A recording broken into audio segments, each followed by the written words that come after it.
Sup guys, it's Alex here and welcome to the March 11th edition of the Bracketology Update. We are less than a week away from Selection Sunday, the best day of the year where they reveal the NCAA tournament bracket, and man, I cannot be more pumped. We are through the last weekend of the regular season. We are through the beginning of conference tournaments. We've had some crazy conference tournament runs. We also had that crazy game this weekend of Auburn and Alabama. That was a fantastic game that went into overtime with Alabama winning on a Mark Sears buzzer beater. We've also had some great tournament games, like we have Drake winning their conference, not having to worry about whether they get an at-large bid or not. We've had Wofford win their conference tournament. I think they were like a 9 seed or something like that. Absolutely crazy. They have a guy who granny shots his free throws, so I'm sure he'll go viral in the NCAA tournament. We've had teams like Delaware who lost, I think, 11 out of their last 12 games of the regular season, making a run in their conference tournament, playing UNC Wilmington tonight. I think in the semifinals, maybe it's even the finals.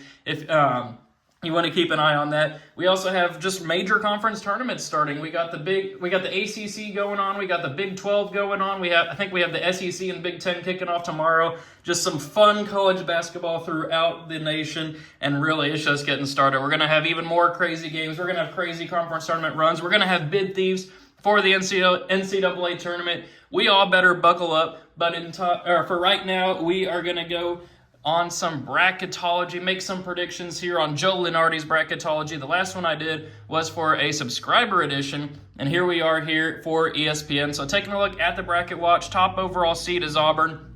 Still hanging there after a 2-game losing streak. They just have a fantastic resume, tons of quality wins, which are littered in the SEC this year. First team out is currently Boise State. Last team in is Ohio State, barely hanging in there. They're going to need to win at least a couple of games in the Big Ten tournament. They missed out on not a big road win against Indiana, but something that would have made them feel a little bit safer there. Speaking of Indiana, they're here on the bubble, which we'll take a look at. Last 4 byes are Utah State, Arkansas, Baylor, and San Diego State. I'd say really all these 4 teams should feel pretty confident about their chances to be in the NCAA tournament, but of course getting a win in their conference tournament, even winning the auto bid, is ideal to not even have to worry about it, sweat it out on Selection Sunday. But I feel like all those 4 teams should be in as of right now, so long as they don't lose to like a crazy low seed in their conference tournaments.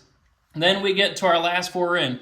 Oklahoma, a team that I don't believe in, making it there as the 4th to last. Then we have Indiana, Xavier, and Ohio State. There's Xavier finally in the tournament. They've been making a run lately. I think they've won their last 6 games, like 7 out of their last 8, something like that. Just incredible run for Xavier to make it back into the bubble picture here and into the tournament as of today. First 4 out are Boise State, North Carolina, Texas, and Colorado State. Texas has been playing their way out of the tournament lately. I mean, they were probably like a 8 or 9 seed for most of the year, and then they've lost, I think, like 8 of their last 10 games, losing at home to Oklahoma last weekend. Then the next 4 out are Dayton. I mean, Colorado State and Dayton, these 2 teams have been out of the tournament, not even on the bubble for the longest time. And here they are winning when it matters the most, especially Colorado State. I feel like they've kind of come out of nowhere over there in the Mountain West. And then Dayton, a team that a lot of people loved. I mean, hell, I loved them at the beginning of the year when they were playing great in the Maui tournament, which we found out there's been a lot of frauds in that Maui tournament, especially with like UConn, North Carolina, Dayton here. But then we have Wake Forest, Villanova, and UC Irvine even making an appearance there as an at-large team. Obviously, they're not going to make it unless they win their conference tournament, but pretty cool to see them there on the bubble. So taking a look here at the bracket before we get into our actual predictions. Some interesting movement here. We have BYU up to a 5, Georgia up to a 9, Missouri down to a 7 after that home loss to Kentucky. Missouri's kind of faltered to the finish line, if you want to call it that. Then we have St. Mary's, of course, who has the West Coast Conference championship game against Gonzaga tonight. That should be fun to watch. Kansas up to a 6 after getting a big home win against Arizona. Then we have Oklahoma and Indiana there on the bubble. Louisville down to a 7. Drake winning their conference tournament, getting the automatic bid there. As a 10 seed, that'd be pretty crazy to see. But yeah, there we have the bracket. As you guys know, every time I do one of these bracketologies, I go to the vertex42.com, download their Excel bracket template, and fill it out based off of who I think would win on this bracketology. We are less than a week away. I'm trying to find a more visually appealing way of showing this in time for the NCAA tournament. So if you have any ideas, if you have a website that I could easily just throw the teams in on Selection Sunday, make it look more colorful, make it look nice and pretty, please let me know. I'm trying to look around. I've had a couple people send me Google Sheet files, but it's just, it doesn't really work that way. I'd rather have a website or something like that, like a Bracketology used to before it shut down 5 or 6 years ago, something like that. But anyway, we are 5 minutes into the video. It is time to start making our predictions. We'll start here with the, Auburn versus the winner of Southern American. Obviously, we're going to have Auburn win that one there. Memphis versus West Virginia. I think this is a classic 8-9 matchup. These two teams have both kind of been inconsistent throughout the year, not really making a ton of national noise. But give me Memphis there. Great season for West Virginia after a horrible year last year. First-year head coach this year. This is not a knock on them. But then give me UC San Diego pulling off the 12-5 upset. If you guys have been watching my videos for a while, you know I'm not sold on Oregon this year. Maybe that's going to fault me come tournament time because I've already kind of made my mind on how I view them this year. But it's also a matter of UC San Diego. I believe a lot in UC San Diego. I've been saying that over my bracketologies over the last really kind of couple months. I think this is a perfect matchup here for UC San Diego to get an upset bid. Give me them the 12-5 upset. Then we'll have Clemson here moving on past Akron. Illinois versus Vanderbilt. I think this was like an 8-9 matchup a couple of weeks ago when these two teams have been going in opposite directions. But give me Illinois to win that one. Give me Texas A&M here to move on past Troy. Then we have Missouri and Baylor. I think that would be a very interesting matchup there. Former Big 12 schools there. But for a spot in the second round, give me Baylor. I mean, I've had Missouri in the Elite Eight. I've had them in a lot of Sweet 16s lately, but they're kind of faltering to the finish line. I'm starting to believe a little bit more in Baylor as we get closer to the tournament. I think the experience of that squad, plus Scott Drew as their coach. But, I mean, it's been a great year for Missouri. They had a horrendous year last year. They should be very proud of their season this year to this point. But in that first-round matchup against a 10-seed Baylor, give me Baylor winning that one. And then we'll have Michigan State here moving on past Central Connecticut. So we do have a couple upsets here in the first round, first region. First spot in the Sweet 16, we are going to have Auburn moving on past Memphis. I don't see much of a challenge there. This would be a fun matchup to see. UC San Diego versus Clemson. Give me the Tigers, though, advancing on there. I would love to see UC San Diego move on, but against Clemson, I don't think that's going to happen. Then we have Illinois versus Texas A&M. Give me Illinois. I mean, I'm getting back on the Illinois train. Back in January, I had them winning the national championship in one of these bracketologies. They've been playing a lot better lately. They were sick for a long period of time, but here they are. They're winning games. Texas A&M, I mean, I think Texas A&M is a Sweet 16 Elite 8 team, but against Illinois, I don't know if they could do it. I like the size. I like the shooting of Illinois hanging with Texas A&M, so we'll go with a 6-3 upset. And then we'll have Michigan State here moving on past Baylor, which sets up a Sweet 16 matchup of the Tigers here. Auburn versus Clemson. Give me Auburn, though, advancing on there. They're putting, I think the last 2 games have been a little bit of a fluke for Auburn this year. I mean, obviously they've lost 4 games this year, and 2 of them are in the last 2 games. So we'll see what happens if they can right the ship a little bit. But then we have a Illinois versus Michigan State Big Ten matchup here for a spot in the Elite Eight. This is actually my Big Ten championship game from my tournament predictions for that conference tournament. And I had Michigan State winning that one there. And I think they do it again here. I think I'm going to go with Michigan State advancing on, which is kind of funny because I've had Auburn and Michigan State in most of my Final Fours recently. But this is what matters about bracketology. It's all about where you're bracketed. You could have a national championship game. I think I've had Auburn and Michigan State in the national championship game in a few bracketologies. But here they're bracketed in the same region. Only one can make the Final Four. So give me Sparty knocking out the #1 overall seed. I just believe a lot in Michigan State. They went and beat Michigan by a lot over the weekend. I think it was almost a 20-point game. But Michigan State might be my pick for the national championship this year. We'll see what happens in the Big Ten tournament. We'll see what happens in my actual tournament predictions video. But I like Michigan State a lot this year. Auburn's kind of faltering a little bit late. Teams are starting to figure them out. Give me Sparty advancing on. So we'll move on to our top right regional over here. We're going to have Duke beating the winner of Quinnipiac and Southern Illinois, Edwardsville. UConn versus Georgia. Great season for Georgia, but UConn's going to continue their run for a potential three-peat in that matchup there. BYU versus Liberty. BYU is one of the hottest teams in the nation. Give me the Cougars there. High Point, a team that people were loving. High Point's, I can't remember what the player's name was, but he was mean mugging in their conference championship game. But give me Maryland advancing on there. That would be a fun matchup, though, Maryland and High Point. Then we have Michigan and Arkansas. Michigan, a team that's trending in the wrong direction. Arkansas, a team very inconsistent. Give me John Calipari's squad, though, pulling off the upset in a game here to where I think it could go either way. Let's have some fun, have an upset here with Arkansas winning that one. Iowa State, we're going to have moving on past Northern Colorado. Marquette to beat San Diego State. And then Marquette and St. John's, that was also a crazy game. I should mention that one, too. Absolutely insane ending to that one. If you haven't watched it, go check it out. And then we'll have Tennessee moving on past Robert Morris. Then first spot in the Sweet 16, Duke versus UConn. I think Duke's going to put an end to UConn's hopes for a three-peat. BYU versus Maryland. This is going to be a fantastic game to watch, but give me the Cougars advancing on there in a 5-4 slight upset. And then we have Arkansas versus Iowa State. Give me the 11-3 upset, man. I mean, Iowa State, this was a team I believed in a lot to start the year, but it's been faltering lately. They just haven't been able to get a ton of quality wins as of late. They were a 1 seed for a while. Now they're a 3 seed. Obviously, they're a better team than Arkansas is. A 3 versus 11, much better resume. But give me Arkansas, who I think has the talent, has the coaching to beat really anybody in the nation. We'll see what happens. They could be easily a first-round exit. They lost to South Carolina by 20 a couple of weeks ago, but give me Arkansas here. Then Marquette versus Tennessee. Give me Tennessee advancing on. So that sets up a Sweet 16 matchup here. Duke versus BYU. Give me Cooper Flag and Duke advancing on there. Then Arkansas and Tennessee SEC rematch here, but give me Tennessee winning that one, which sets up a 1 versus 2. We had a 1 versus 2 over there, too. We've had some upsets here. We've had an 11 seed in the Sweet 16. We had a couple of first-round upsets here, but the cream's rising to the top so far. Give me Duke advancing on and keeping Tennessee's never making a Final Four streak alive. So we'll move on to the bottom right region, Houston versus Omaha. Give me Houston in that one. Creighton versus Mississippi State. Give me the experience of Creighton. St. Mary's versus McNeese. McNeese is a team that I think they're set up for a run in the NCAA tournament. I mean, I had them in the Sweet 16, I think, in my last bracketology, but against St. Mary's, give me St. Mary's there. I think that they're just too underrated of a team. I mean, maybe as a 5 seed, they're properly rated, but I think that they'll be McNeese. Then we'll go with Wisconsin here, moving on past Yale.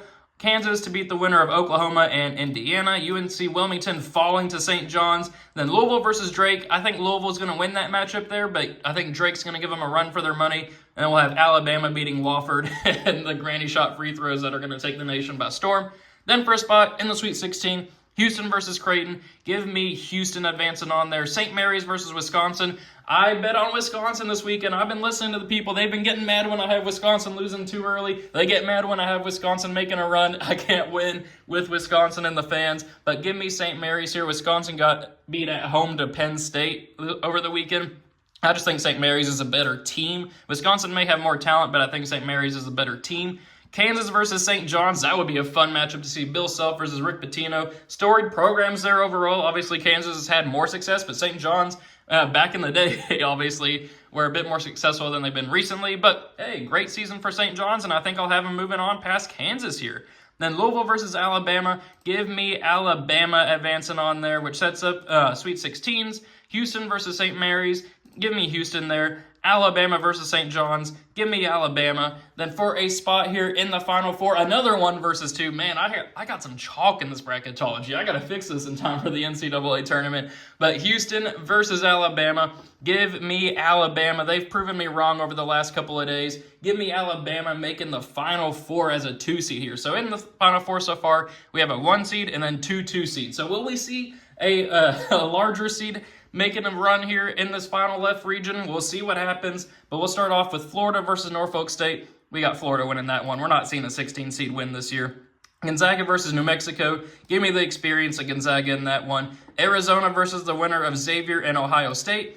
Give me Xavier beating Ohio State, and then give me Xavier pulling off the upset over Arizona. I mean, Arizona's a team that I think could make a Final Four run if all their cards fall right, but they could also lose in the first round. Xavier's been playing very well recently. They're kind of under the radar. Big East's been kind of a lower profile this year. Give me Xavier, though, making a run. Purdue versus Lipscomb. Give me Lipscomb pulling off an upset. I mean, Lipscomb, I think, could be a fun team to watch in the NCAA tournament. Purdue just doesn't seem like normal Purdue this year. Obviously, they don't have Zach Edey anymore, but they've also had a couple of weird losses this year. There's always some March Madness happening.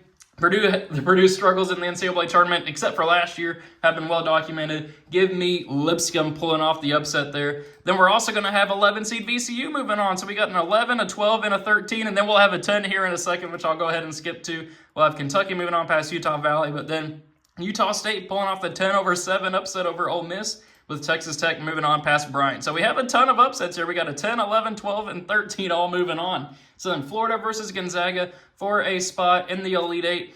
Give me Gonzaga pulling off the upset. I mean, a down year for the Zags. Florida, obviously a 1 seed for a reason. I know that this one's going to make a lot of people mad. Have a lot of people questioning my decision in the comment section below. I mean, obviously we're 15 minutes in the video, so I won't get too deep into it. But I think Gonzaga, with the experience, with the coaching, I think this is Florida's best team that they've had in a while. They've obviously been battle-tested in the SEC, but I just have a feeling that they're going to lose earlier than people might expect, especially as the 1 seed. They might be the first 1 seed to fall. Give me Gonzaga with their experience making a second-round upset there, 8-1. Then we'll have Xavier moving on past Lipscomb. Then we're also going to have Kentucky falling to VCU. As you guys know, I'm a Kentucky fan, but they have a couple of weird losses this year. They don't have any bad losses, but just some weird losses on their schedule, and I feel like VCU could be one of those teams that could pull off an upset there. There's always a chaos region in the NCAA tournament, and this is it so far. We have an 11, 8, and 12 in 3 out of the last 4 spots, but we will have Texas Tech kind of riding the ship here, making the Final Four of this region. So then for a spot in the Elite Eight, Gonzaga versus Xavier. Give me Gonzaga. I mean, they've been out of the national spotlight for pretty much all year. They don't really have any quality wins this year from what I can remember. They've lost most of their big time opportunities this year. Maybe they'll win the championship tonight against St. Mary's. Maybe they'll make a run in the NCAA tournament, but we'll see what happens. And then we'll go with Texas Tech moving on past VCU. Great season for VCU, but it kind of comes to an end here, which sets up Gonzaga versus Texas Tech for a spot in the Final Four. I would love to pick Gonzaga to move on there, but I'm going to go with Texas Tech, who's been battle-tested in the Big 12, 2 seed for a reason, which sets up, we only have one 1 seed here in our Final Four, but 2 seeds make up the rest there. So I think the cream's going to rise to the top. We obviously had a region go crazy over there in that bottom left one, but here at the end, we do have some of the best teams in the nation rising when it matters the most. So our first Final Four matchup here, Michigan State versus Texas Tech. On Sparty, give me Michigan State advancing on there. Duke versus Alabama, that's going to be a fun matchup there. And actually, give me Alabama pulling off the upset over Duke. I think Alabama just is so well-rounded. I mean, obviously I had them getting upset in the SEC tournament. That's just how the SEC tournament can work sometimes. But Alabama here, Mark Sears, LeBaron Philon, you got Grant Nelson, you got Youngblood down there, great coach in Nate Oates. I think that they can make a run here in Mark Sears last year at Alabama, beating Duke there. Obviously, Duke has the best player in the nation in Cooper Flagg. Great coaching, great roster around Flagg. But there's a chance they could lose earlier than people expect. They'll be favored to win, or they're one of the 2 favorites to win the NCAA tournament this year. They'll be the pick for a lot of people. But here I have them falling to Alabama, which sets up a 2-seed national championship game. Michigan State versus Alabama for the national championship. Give me Alabama. Maybe it's recent. I mean, it probably is recency bias, to be honest. We'll see what happens in my actual NCAA tournament predictions video. But this team just went on the road, beat the '1 team in the nation in Auburn. They are battle-tested in the SEC. They have one of the best players in the nation. Really good coach as well, one of the best coaches in the nation. Great offense, great supporting cast. I think that they have a chance to win the national championship there. So, thank you guys for watching. I really hope you enjoyed it. I wish I could get more into the matchups there, especially once the NCAA tournament comes around. I don't have to spend 5 minutes kind of talking through bracketology. I'll just be talking about each matchup more individually. That'll be a lot more fun to kind of go through each individual one. I know some matchups I kind of skipped throughout this video, so we'll see what happens. Maybe I'll touch on them more in different bracketologies, but hopefully you guys enjoyed it. Let me know what you think of my prediction in the comment section below. Let me know your own predictions too. I always like to read through those, see what the people are thinking. Maybe there's some things I'll learn in the comments that I haven't been reading through so far to this point. Make sure you guys enjoy conference tournament weekend, or conference tournament week. I know I am as well. As I'm recording this, California and Virginia Tech are in a double overtime game, so we'll see who wins once I finish recording. Thank you guys for watching. Hope you enjoyed it, and I will see you all later.